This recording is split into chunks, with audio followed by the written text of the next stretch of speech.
ನಮಸ್ಕಾರ ಫ್ರೆಂಡ್ಸ್, ನಾನು ಶೋಭಾ ಮಾತಾಡ್ತಾ ಇದ್ದೀನಿ ಮೈ ಯೂಟ್ಯೂಬ್ ಚಾನಲ್. ಸೊ ಇವತ್ತು ಬೆಳಗ್ಗೆಯಿಂದ ಲಾಗ್ ಮಾಡ್ತಾ ಇದ್ದೀನಿ. ಬೆಳಗ್ಗೆನೇ ಸ್ವಲ್ಪ ಕಾಫಿ ಕುಡಿಬೇಕು ಅನಿಸಿತ್ತು, ಹಾಗಾಗಿ ಹಾಲು ಕಾಯಿಸ್ಕೊಳಕ್ಕೆ ಅಂತ ತೊಗೊತಾ ಇದ್ದೀನಿ. ಸೊ ಹಾಲು ತೊಗೊಂಡು ಹಾಗೆ ಬಿಸಿನೀರು ಕುಡಿಬೇಕು. ಸ್ವಲ್ಪ ಬೆಳಗ್ಗೆನೇ ಬಿಸಿನೀರು ಕುಡಿದ್ರೆ ಒಳ್ಳೆಯದು ಅಂತ ಬಿಸಿನೀರು ಕುಡಿಯೋದಕ್ಕೆ ಅದನ್ನು ಕೂಡ ಸೈಡಲ್ಲಿ ಇಟ್ಟಿದ್ದೀನಿ. ಹಾಲು ಕೂಡ ರೆಡಿ ಮಾಡ್ಕೊತೀನಿ ಇವಾಗ. ಸೊ ಈಗ ಕಾಯಿಸ್ಕೊಂಡು ಬಿಸಿನೀರನ್ನು ಕಾಯಕ್ಕೆ ಇಟ್ಟಿದ್ದೀನಿ. ಇವಾಗ ಕುಡಿಬೇಕು. ಅದಾದಮೇಲೆ ಪಾಪು ಕೂಡ ಎದ್ದಿದ್ದಾನೆ, ಅವನು ಕೂಡ ಅವ್ರ ಅಪ್ಪಾಜಿ ಎತ್ಕೊಂಡಿದ್ದಾರೆ. ನಾನು ನೀರು ಕುಡಿದು ಸ್ವಲ್ಪ ಕಾಫಿ ಕುಡ್ದಾದ್ಮೇಲೆ ಅವನಿಗೂ ಸ್ವಲ್ಪ ಹಾಲು ಕುಡಿಸ್ಬೇಕು. ನೀರು ಹಾಕ್ಕೊತಾ ಇದ್ದೀನಿ. ಹೀಗೆ ಒಂದು ಲೋಟ ನೀರು ಕುಡಿದು ಮತ್ತು ಸ್ವಲ್ಪ ಹೊತ್ತು ಆದಮೇಲೆ ಕಾಫಿನೂ ಕೂಡ ರೆಡಿ ಮಾಡ್ಕೊತೀನಿ. ನಾನು ಕೂಡ ಒಂದು ಗ್ಲಾಸ್ ನೀರು ಕುಡಿತೀನಿ, ನನ್ನ ಮನೆಯವ್ರಿಗೂ ಕೂಡ ನೀರು ಕೊಡ್ತೀನಿ ಒಂದು ಗ್ಲಾಸ್, ಅವರು ಕುಡಿತಾರೆ. ಸೊ ಇದಾದಮೇಲೆ ಕಾಫಿನೂ ಕೂಡ ರೆಡಿ ಮಾಡಿಕೊಂಡೆ. ಬಿಸ್ಕೆಟ್ ಜೊತೆ ಕಾಫಿ ಕೂಡ ಕುಡಿತಾ ಇದ್ದೀನಿ. ಸೊ ಇದಾದಮೇಲೆ ಪಾಪುಗೂ ಕೂಡ ಹಾಲು ಹಾಕ್ಕೊಡ್ತೀನಿ, ಅವನು ಕೂಡ ಕುಡಿತಾನೆ. ಸೊ ನಮ್ಮ ಮನೆಯವ್ರು ಎತ್ಕೊಂಡಿದ್ದಾರೆ ಪಾಪನ, ಅವನು ನೀರು ಕುಡಿಬೇಕು ಅಂತ ಅವ್ರ ಜೊತೆ ಆಟ ಮಾಡ್ತಿದ್ದಾನೆ. ಹಾಗಾಗಿ ಅವರು ಕುಡಿಸ್ಕೊಂಡು ಆಟ ಆಡಿಸ್ಕೊಂಡು ನಿಂತಿದ್ರು. ನೋಡಿ, ನೀರು ಕುಡಿಯೋದಕ್ಕೆ ನನಗೆ ಕುಡಿಸು ಅಂತಿದ್ರೆ ಸುಮ್ಮನೆ ತೋರಿಸ್ತಿದ್ದಾರೆ, ಕುಡಿಸ್ತಾ ಇಲ್ಲ. ಹಾಗಾಗಿ ಹಿಂಗೆ ಲೋಟ ಇಟ್ಕೊಂಡು ಇದು ಮಾಡ್ತಿದ್ದಾರೆ. ಕುಡಿಯೋದಕ್ಕೆ ಟ್ರೈ ಮಾಡ್ತಾನೆ. ಅವನು ಬೇಡ ಹಾಲು ಹಾಕ್ಕೊಡ್ತೀನಿ ಅಂತ ಎತ್ಕೊಂಡು ಮತ್ತೆ ಅವನಿಗೆ ಹಾಲು ಹಾಕ್ಕೊಡ್ತೀನಿ. ಅವನು ಹಾಲು ಕುಡಿಸಿ ಮಲಗಿಸಿದ್ರೆ ಮತ್ತೆ ಎದ್ದೇಳ್ತಾನೆ 10 ಗಂಟೆಗೆ. ಆವಾಗ ಅವನಿಗೆ ಸರಿ ಕೂಡ ಅವನಿಗೆ ರೆಡಿ ಮಾಡ್ತೀನಿ. ಆಮೇಲೆ ರೆಡಿ ಮಾಡೋದು ಇವಾಗ ನಮಗೆ ಟಿಫನ್ ಮಾಡ್ಕೊತೀನಿ. ಇದಾದಮೇಲೆ ಸೊ ಮೊದಲಿಗೆ ರವೆ ಇಟ್ಕೊಳ್ಬೇಕಾಗುತ್ತೆ. ಇವತ್ತು ಉಪ್ಪಿಟ್ಟು ಮಾಡೋಣ ಅಂದ್ಕೊಂಡಿದ್ದೀನಿ, ಹಾಗಾಗಿ ರವೆನ ಹುರ್ಕೊತಾ ಇದ್ದೀನಿ. ಸ್ವಲ್ಪ ಆಯಿಲ್ ಹಾಕ್ಕೊಂಡು ಸ್ವಲ್ಪ ಕಡಿಮೆ ಊರಿನಲ್ಲೇ ರವೆ ಹುರ್ಕೊತೀನಿ. 3 ಬೌಲ್ ರವೆ ತಗೊತೀನಿ, ಅಂದರೆ 4 ಜನಕ್ಕಾಗುತ್ತೆ. ನನ್ನ ಪಾಪ ಅವ್ರಿಗೆ, ನನಗೆ, ನಮ್ಮ ಹಸ್ಬೆಂಡ್ಗೆ ಎಷ್ಟು ಜನಕ್ಕಾಗೋವಷ್ಟು ಮಾತ್ರ ನಾನು ತೊಗೊತೀನಿ. 3 ಬೌಲ್ ಆದರೆ ಕರೆಕ್ಟಾಗಿ ಆಗುತ್ತೆ ಒಂದು ಟೈಮ್ ತಿನ್ನೋ ಹಾಗೆ. ಎಲ್ಲ ರವೆ ಈ ರೀತಿ ಹಾಕ್ಕೊಂಡು ಎಣ್ಣೆಲಿ ಚೆನ್ನಾಗಿ ಮಿಕ್ಸ್ ಮಾಡಿಕೊಂಡು ಒಂದು 10 ನಿಮಿಷ ಈ ರೀತಿ ಹುರ್ಕೊಂಡು ಎತ್ತಿಟ್ಕೊತೀನಿ. ಇದಾದಮೇಲೆ ರವೆ ಈ ರೀತಿ ಕೆಂಪುಗಾಗಂಗೆ ಹುರಿದಿದ್ದಾಯಿತು. ಮತ್ತು ಒಂದು 2 ನಿಮಿಷ ಆಯಿತು. ಅದಾದಮೇಲೆ ಸ್ಟವ್ ಮೇಲೆ ಇನ್ನೊಂದು ಪಾತ್ರೆ ಇಟ್ಕೊಂಡು ತಿಂಡಿಗೆ ರೆಡಿ ಮಾಡ್ಕೊತೀನಿ. ತರಕಾರಿ ಎಲ್ಲ ಹಚ್ಚಿಟ್ಕೊಂಡಿದ್ದೀನಿ ಮೊದಲೇ. ಸೊ ಇವತ್ತು ಅವರೆಕಾಳು ಉಪ್ಪಿಟ್ಟು ಮಾಡ್ಬೇಕು ಅಂದ್ಕೊಂಡಿದ್ದೀನಿ, ಹಾಗಾಗಿ ಅವರೆಕಾಳು ತಂದಿಟ್ಕೊಂಡಿದ್ದೀನಿ. ನೋಡಿ, ಪಾತ್ರೆ ಇಟ್ಕೊಂಡು ಮತ್ತು ತಿಂಡಿಗೆಲ್ಲ ರೆಡಿ ಮಾಡ್ಕೊಂಡು ಆಯಿಲ್ ಹಾಕ್ತಿದ್ದೀನಿ. ಇವಾಗ ಆಯಿಲ್ ಹಾಕಿದ್ಮೇಲೆ ಸ್ವಲ್ಪ ಕರಿಬೇವಿನ ಸೊಪ್ಪು, ಸಾಸಿವೆ ಕಾಳು, ಹಾಗೆ ಮೆಣಸಿನ್ಕಾಯಿ ಕೂಡ ಆ್ಯಡ್ ಮಾಡಿಕೊಂಡು ಮಿಕ್ಸ್ ಮಾಡ್ಕೊತೀನಿ. ಸೊ ಇದ್ದೆ ಹಾಗೆ ನಮ್ಮ ಮನೆಯವ್ರು ಕೂಡ ಬಂದಿದ್ದರು. ನಾನು ಹಾಕ್ಕೊಡ್ತೀನಿ ಅಂತ ಅವರು ಹಾಕ್ಕೊಡ್ತಾ ಇದ್ದಾರೆ. ನಾನು ವೀಡಿಯೋ ಮಾಡ್ತಾಯಿದ್ದೀನಿ. ಈರುಳ್ಳಿ ಹಾಕಿದ್ದಾರೆ.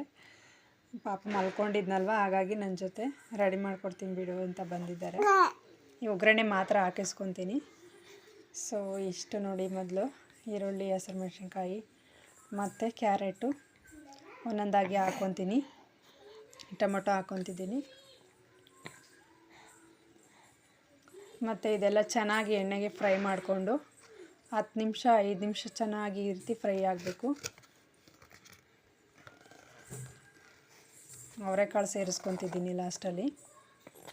ಒಂದು ಬೌಲ್ ಹಾಕ್ಕೊತಿದ್ದೀನಿ, ಅದು ಕೂಡ ಚೆನ್ನಾಗಿ ಟೇಸ್ಟಿಯಾಗಿ ಮಿಕ್ಸ್ ಆಗಬೇಕು ಅದರೊಳಗಡೆ. ಅದು ಕೂಡ ಚೆನ್ನಾಗಿ ಫ್ರೈ ಆಗೋವರೆಗೂ ನೋಡಿ 10 ನಿಮಿಷ ಈಗ ಬಿಡ್ತೀನಿ. ಇದಾದಮೇಲೆ ರುಚಿಗೆ ತಕ್ಕಷ್ಟು 1 ಸ್ಪೂನು 2 ಸ್ಪೂನ್ ಉಪ್ಪು ಹಾಕ್ಕೊತಿದ್ದೀನಿ. 1 ಚೆಂಬು ನೀರು ಹಾಕ್ಕೊತೀನಿ, 2 ಸ್ಪೂನ್ ಉಪ್ಪು ಹಾಕ್ಕೊತೀನಿ. ಈ ರೀತಿ ಆದಮೇಲೆ ಸ್ವಲ್ಪ ಕಾಯಿ ತುರಿ ಕೂಡ ಸೇರಿಸ್ಕೊಂಡಿದ್ದೀನಿ. ಅದಾದಮೇಲೆ ಸ್ವಲ್ಪ ಕೊತ್ತಂಬರಿ ಸೊಪ್ಪು ಹಾಕ್ಕೊಂಡು ಲಾಸ್ಟಲ್ಲಿ ಈ ರೀತಿ ಮಿಕ್ಸ್ ಮಾಡ್ಕೊಬೇಕು. ಇದು ಚೆನ್ನಾಗಿ ಎಲ್ಲ ಹಸಿ ವಾಸನೆ ಹೋಗೋವರೆಗೂ ಚೆನ್ನಾಗಿ ಮಿಕ್ಸ್ ಮಾಡಿ. ಇದಾದಮೇಲೆ ಸ್ವಲ್ಪ 1 ಚೆಂಬು ನೀರು ಹಾಕ್ಕೊತೀನಿ ಲಾಸ್ಟಲ್ಲಿ. ನೋಡಿ, ಈಗ ನೀರು ಹಾಕ್ಕೊಂಡು ಚೆನ್ನಾಗಿ ಕೈ ಆಡಿಸ್ಕೋಬೇಕು. ಈಗ ಎಲ್ಲ ನೀರು ಹಾಕ್ಕೊಂಡು ಚೆನ್ನಾಗಿ ಮಿಕ್ಸ್ ಮಾಡ್ಕೋಬೇಕು. ಇದಾದಮೇಲೆ ಲಿಡ್ನ ಕ್ಲೋಸ್ ಮಾಡ್ಕೊತೀನಿ. ಸೊ ಇದು ಒಂದು 10 ನಿಮಿಷ ಈಗ ಕುದಿ ಬರೋವರೆಗೂ ಬಿಡ್ತೀನಿ. ಇದಾದಮೇಲೆ ರವೆನ ಹಾಕ್ಕೊತೀನಿ ಅದರೊಳಗಡೆ. ಸೊ ನೋಡಿ, ಈಗ ನೀರು ಕುದೀತೈತೆ. ನೀವು ಟೇಸ್ಟೆಲ್ಲ ನೋಡ್ಕೋಬೋದು ಬೇಕಾದರೆ, ಉಪ್ಪೆಲ್ಲ ಕರೆಕ್ಟ್ ಇದೆಯಾ ಅಂತ ಅದು ಚೆಕ್ ಮಾಡಿಕೊಂಡು ರವೆನ ಹಾಕ್ಕೋಬೇಕು. ಚೆನ್ನಾಗಾಗಿದೆ. ಸೊ ಇವಾಗ ನಾನು ರವೆ ಸೇರಿಸ್ಕೊತೀನಿ. ಸ್ವಲ್ಪನೇ ರವೆ ಗಂಟು ಬಾರ್ದಾಗಿ ಸೇರಿಸ್ಕೊತೀನಿ. ನೋಡಿ ಸ್ಮೂತಾಗಿರುತ್ತೆ. ಈ ಥರ ಚೆಲ್ಲಗೆ ಹಾಕ್ಕೊತಾ ಇರ್ತೀನಿ, ಆ ಕಡೆ ಈ ಕಡೆ ಎಲ್ಲ ಹಿಂಗೆ ಮಿಕ್ಸ್ ಮಾಡಿಕೊಂಡು ಚೆನ್ನಾಗಿ ಹಾಗೆ ಬಿಡ್ತೀನಿ. ಮತ್ತು ಎಷ್ಟು ಬೇಕೋ ಅಷ್ಟು ನೋಡ್ಕೊಂಡೇ ಹಾಕ್ಕೊಬೇಕು ನಾವು. 3 ಬೌಲ್ ಹಾಕ್ಕೊತಿರೋದು, ಹಾಗಾಗಿ 2 ಬೌಲ್ ಆಗಿದೆ, ಇನ್ನೊಂದು ಬೌಲ್ ಇದೆ, ಅದನ್ನು ನೋಡ್ಕೊಂಡೇ ಹಾಕ್ಕೋಬೇಕು ಗಟ್ಟಿ ಆಗುತ್ತೆ ಅಂತ. ಈ ರೀತಿ ಚೆನ್ನಾಗಿ ಮಿಕ್ಸ್ ಮಾಡ್ಕೊತಾನೆ ಇರಬೇಕು. ಈಗ ಗಟ್ಟಿ ಬರೋವರೆಗೂ ಮಿಕ್ಸ್ ಮಾಡಿ ಚೆನ್ನಾಗಿ ಒಂದು 5 ನಿಮಿಷ ಬಿಟ್ಟರೆ ಸಾಕು. ಮೀಡಿಯಮ್ ಫ್ಲೇಮಲ್ಲಿ ಇಟ್ಕೋಬೇಕು. ಸೊ ನೋಡಿ ಎಲ್ಲ ಈ ರೀತಿ ಕುದೀತಾ ಇರುತ್ತೆ, ಚೆನ್ನಾಗಿ ಎಲ್ಲ ಹೊಂದ್ಕೊಂಡಾಗಿ ಮಿಕ್ಸ್ ಮಾಡ್ಕೊತಾನೆ ಇರಬೇಕು, ಬಿಡಬಾರ್ದು ಕೈನ. ನೋಡಿ ಎಲ್ಲ ಮಿಕ್ಸ್ ಆದಮೇಲೆ ನೀರೆಲ್ಲ ಹೀರ್ಕೊಂಡಿದೆ. ಈಗ ಸ್ವಲ್ಪ ಒಂದು ಅದಕ್ಕೆ ಬಂದಿದೆ, ಈ ರೀತಿ ಗಟ್ಟಿಯಾಗಿ ಈಗ ಒಂದು ಅದಕ್ಕೆ ಬಂದು ಚೆನ್ನಾಗಿದಾಗಿದೆ. ಹಾಗೆ ಲಿಡ್ಲ ಕ್ಲೋಸ್ ಮಾಡಿ ಒಂದು 2 ಮಿನಿಟ್ಸ್ ಬಿಡ್ತೀನಿ ಹಾಗೆ. ಆಮೇಲೆ ಮತ್ತೆ ಓಪನ್ ಮಾಡಿ ಮತ್ತೆ ಕ್ಲೋಸ್ ಮಾಡ್ತೀನಿ. ಸೊ ಮತ್ತೆ ತಿಂಡಿ ರೆಡಿಯಾಗಿರುತ್ತೆ. ಸ್ಟವ್ನ ಆಫ್ ಮಾಡ್ಕೊತೀನಿ. ರೆಡಿ ಮಾಡ್ಕೊಂಡಾಯಿತು. ಮತ್ತು ಮನೆಯಲ್ಲೇ ಮೊಸರಿತ್ತು, ಮೊಸರು ಕೂಡ ನಾನು ಇದಕ್ಕೆ ರೆಡಿ ಮಾಡ್ಕೊತೀನಿ. ಯಾಕಂದರೆ ಕಾಂಬಿನೇಷನ್ ತುಂಬ ಚೆನ್ನಾಗಿರುತ್ತೆ. ಮೊಸರು ಹುಳಿಯಾಗಿರುತ್ತೆ, ಉಪ್ಪಿಟ್ಟು ಅಂದರೆ ಅದಕ್ಕೂ ಕಾಂಬಿನೇಷನ್ ಇರೋದಕ್ಕೆ ಮಾಡ್ಕೊತಾ ಇದ್ದೀನಿ. ಸೊ ಇದಕ್ಕೆ ಏನಂದರೆ ಸೌತೆಕಾಯಿ ಮತ್ತು ಕೊತ್ತಂಬರಿ ಸೊಪ್ಪು, ಸ್ವಲ್ಪ ಉಪ್ಪು ಹಾಕ್ಕೊಂಡು ಮಿಕ್ಸ್ ಮಾಡ್ಕೊತೀನಿ, ಸ್ವಲ್ಪ ನೀರು ಹಾಕ್ಕೊಂಡು ಇಷ್ಟನ್ನು ರೆಡಿ ಮಾಡ್ಕೊತೀನಿ. ಸೌತೆಕಾಯಿ ಕೂಡ ಸ್ವಲ್ಪ ಜಾಸ್ತಿ ಇತ್ತು, ಹಾಗಾಗಿ ಸೈಡಿಗೆ ಸ್ವಲ್ಪ ಚಿರುಮುರಿ ಥರ ಬರುತ್ತಲ್ಲ, ಅದಕ್ಕೆ ಆ ಥರ ಮಾಡ್ಕೊತಿದ್ದೀನಿ. ಅಂದರೆ ಕಾಯಿ ತುರಿ ಹಾಕ್ಕೊಂಡು ಉಪ್ಪು ಹಾಕ್ಕೊತಿದ್ದೀನಿ ಸೈಡಲ್ಲಿ, ಅದು ಕೂಡ ರೆಡಿ ಆಗುತ್ತೆ. ಸೊ ಈ ರೀತಿ ರೆಡಿ ಮಾಡ್ಕೊಂಡಾಯಿತು ನೋಡಿ. ಎಲ್ಲ ಮಿಕ್ಸ್ ಮಾಡ್ಕೊತೀನಿ. ಮತ್ತು ಇದಾದಮೇಲೆ ಈ ರೀತಿ ರೆಡಿ ಆಗುತ್ತೆ. ಇದು ಟೇಸ್ಟ್ ಕೂಡ ಚೆನ್ನಾಗಿರುತ್ತೆ. ನಾನು ಚಟ್ನಿ ಮಾಡ್ಕೊಳೋದು ಕಡಿಮೆ ಆಗಿರುತ್ತೆ. ಸ್ವಲ್ಪ ಇದು ಮೊಸರಿದ್ರೆ ಈ ರೀತಿ ಯಾವಾಗೂ ರೆಡಿ ಮಾಡ್ಕೊಂಡು ತಿಂತ. ಉಪ್ಪಿಟ್ಟು ಅಂದರೆ ಈ ರೀತಿ ಚೆನ್ನಾಗಿರುತ್ತೆ, ಹುಳಿ ಹುಳಿಯಾಗಿರುತ್ತೆ ಟೇಸ್ಟಾಗಿ. ಹಾಗಾಗಿ ನೀವು ಕೂಡ ಈ ರೀತಿ ಮಾಡ್ಕೋಬೋದು, ತುಂಬ ಚೆನ್ನಾಗಿರುತ್ತೆ ನೋಡಿ. ಇದು ರೆಡಿ ಆಯಿತು ತಿಂಡಿ. ಇನ್ನೇನು ತಟ್ಟೆಗೆ ಹಾಕ್ಕೊಂಡು ತಿನ್ನಬೇಕು. ನಮ್ಮ ಮನೆಯವ್ರಿಗೆ ಹಾಕ್ಕೊಟ್ಟು ನಾನು ಕೂಡ ಟಿಫನ್ ಮಾಡ್ಕೊತೀನಿ. ನಮ್ಮ ಮಕ್ಕಳಿಬ್ಬರು ಮಲ್ಕೊಂಡಿದ್ದಾರೆ, ಚಿಕ್ಕವನು ಮಲಗಿದ್ದಾನೆ, ದೊಡ್ಡವಳು ಮಲಗಿದ್ದಾಳೆ, ಮಧ್ಯದವಳು ಎದ್ದಿದ್ದಾಳೆ, ಅವಳಿಗೆ ಹಾಕ್ಕೊಡ್ತೀನಿ, ಅವಳು ತಿಂತಾಳೆ ನೋಡಿ. ಎಲ್ಲ ರೆಡಿ ಆಯ್ತು. ಇವಾಗ ಇನ್ನೇನು ತಟ್ಟೆಗೆ ಹಾಕ್ಕೊತೀನಿ. ಅದು ಹಾಕ್ಕೊಂಡು ಪಾಪು ಎದ್ದಿದ್ದಾಳೇನೋ ನೋಡ್ಕೊತೀನಿ ಒಂದ್ಸರಿ, ಅದು ನೋಡಿಬಿಟ್ಟು ಸರ್ವ್ ಮಾಡ್ಕೊತೀನಿ ತಟ್ಟೆಗೆ ನೋಡಿ. ಈ ರೀತಿ ರೆಡಿಯಾಗಿದೆ ತಿಂಡಿ, ಸೂಪರಾಗಿರುತ್ತೆ. ಅವರೆಕಾಳು ಉಪ್ಪಿಟ್ಟು ಮೊಸರು ಜೊತೆ, ಹಾಗೆ ಸೌತೆಕಾಯಿ ಚಿರುಮುರಿ.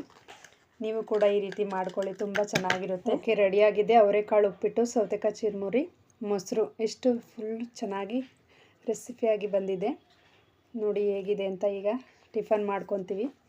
ಇದಾದಮೇಲೆ ನನ್ನ ಮಗಳಿಗೂ ಕೂಡ ತಿನ್ನಿಸ್ಕೊತೀನಿ.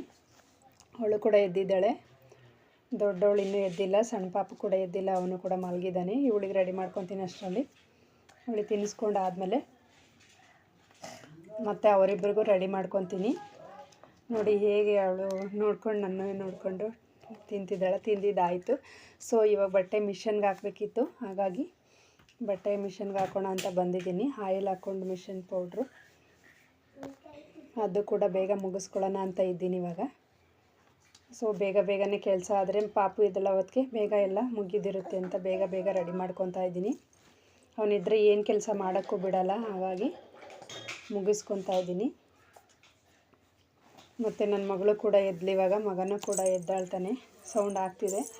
ಸೊ ಎದ್ದಿದ್ದಾರೆ, ಅವ್ರನ್ನೂ ಕೂಡ ರೆಡಿ ಮಾಡ್ಕೊಂಡು ಕರ್ಕೊಂಬಂದೆ. ಅವ್ರಿಗೆ ಇವಾಗ ಊಟನೂ ರೆಡಿಯಾಗಿತ್ತು, ರೆಡಿ ಮಾಡಿಕೊಂಡೆ. ಅವ್ರಿಗೆ ಊಟ ತಿನ್ನಿಸಿ ನೋಡಿ, ಬೇಡ ಅಂದ್ಕೊಂಡು ನನ್ನ ಮಗಳಿಗೂ ಕೂಡ ಹಾಕ್ಕೊಟ್ಟಿದ್ದೀನಿ. ಅವಳು ಕೂಡ ನನ್ನ ಮುಂದ್ಗಡೆ ತಿಂತಾ ಇದ್ದಾಳೆ ಪಾಪದ ಜೊತೆನೇ ನೋಡಿಕೊಂಡು.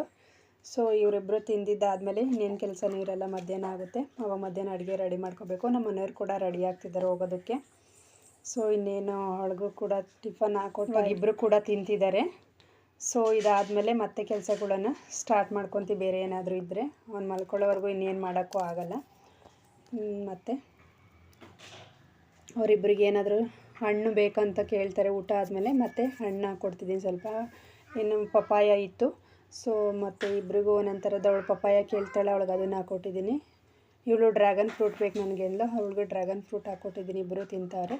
ಅದಾದಮೇಲೆ ನನಗೆ ಸ್ನ್ಯಾಕ್ಸ್ ಕೂಡ ಬೇಕಂತ ಅಂದು ಈ ಕಡ್ಡಿ ಚಿಪ್ಸ್ ಬರುತ್ತಲ್ಲ, ಅದು ಕೂಡ ಇತ್ತು, ಅದನ್ನು ಕೊಟ್ಟಿದ್ದೀನಿ. ಸೊ ಅದು ಕೂಡ ತಿಂದಿದ್ದಾರೆ. ಟಿ ವಿ ನೋಡ್ಕೊಂಡು ಇಬ್ಬರು ಟೈಮ್ ಪಾಸ್ ಮಾಡ್ಕೊತಿದ್ದಾರೆ. ಹೀಗೆ ಸಂಡೇ ಮತ್ತು ರಜೆ ಇದ್ದಾಗ ಹೀಗೆ ಟೈಮ್ ಪಾಸ್ ಆಗುತ್ತೆ ಈಗೋನ. ಇಲ್ಲಿಗೆ ಫ್ರೆಂಡ್ಸ್ ಇವತ್ತಿನ ಲಾಗ್ ಹೇಗಿದೆ ಅಂತ ಇಲ್ಲಿಗೆ ಎಂಡ್ ಮಾಡ್ತಾಯಿದ್ದೀನಿ ಈ ವಿಡಿಯೋ. ಸೊ ಇವತ್ತಿನ ವಿಡಿಯೋ ಹೇಗಿದೆ ಅಂತ ಕಮೆಂಟ್ ಮಾಡಿ ತಿಳಿಸಿ. ಹಾಗೆ ಯಾರೆಲ್ಲ ನೋಡ್ತಾ ಇದ್ದರೆ ಹೊಸದಾಗಿ ಅವರು ಸಬ್ಸ್ಕ್ರೈಬ್ ಮಾಡಿ, ಲೈಕ್ ಮಾಡಿ, ಶೇರ್ ಮಾಡಿ ಹೊಸೊಬ್ಬರಿಗೆ. ಸೊ ನೀವೆಲ್ಲರೂ ವಾಚ್ ಮಾಡಿದ್ದಕ್ಕಾಗಿ ಧನ್ಯವಾದಗಳು.